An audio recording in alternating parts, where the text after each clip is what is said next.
ng bayan, maasahan anumang panahon. Magandang oras po sa ating lahat. Narito lang update sa lagay ng panahon ngayon at sa susunod na 24 oras. Sa ngayon ay Intertropical Convergence Zone o ITCZ ang nakakaapekto sa bahagi ng Visayas at Mindanao, samantalang easterlies naman ang makakaapekto sa nalalabing bahagi ng ating bansa.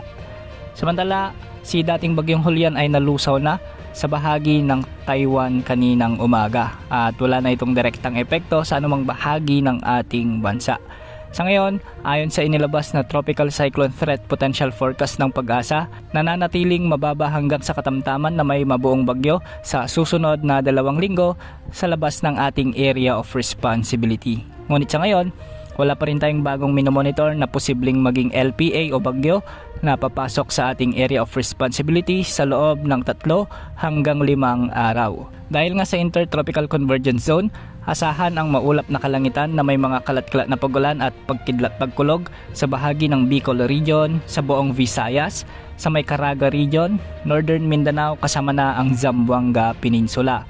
Ang mga lugar na ito ay posibleng makaranas ng mga biglaang pagbaha at pagguho ng lupa, lalo na kung may mga katamtaman at kung minsan ay malalakas na pag-ulan. Pinapayon natin ang mga residente sa mga nasabing lugar na maging alerto at maging mapanuri sa mga susunod na updates ukol sa magiging lagay ng panahon tungkol sa Intertropical Convergence Zone. Samantala, magiging bahagyang maulap hanggang sa maulap naman ang mga kalangitan na may mga kalat-kalat na pagulan at pagkidlat-pagkulog sa bahagi ng Ilocos Region, sa may Cordillera Administrative Region, sa may Cagayan Valley at sa may Central Luzon. Dahil naman ito sa umiiral na easterlies o ang mainit na hangin mula sa karagatang Pasipiko, hindi rin inaalis ang posibilidad ng mga biglaang pagbaha at pagguho ng lupa, lalo na kung may mga severe thunderstorms. Samantala sa Metro Manila at nalalabing bahagi naman ng ating bansa, asahan din ang bahagyang maulap hanggang sa maulap na kalangitan na may mga kalat-kalat na pagulan at pagkidlat-pagkulog, dulot pa rin ito ng Intertropical Convergence Zone. Ang Intertropical Convergence Zone ay ang salubungan ng mainit at malamig na hangin mula sa Northern at Southern Hemisphere. Nabubuo ito kapag nagbabanggaan ang hangin na ito at nagiging dahilan para magkaroon ng mga kaulapan na siyang nagdudulot ng maulap hanggang sa may mga pakalat-kalat na pag-ulan sa mga lugar.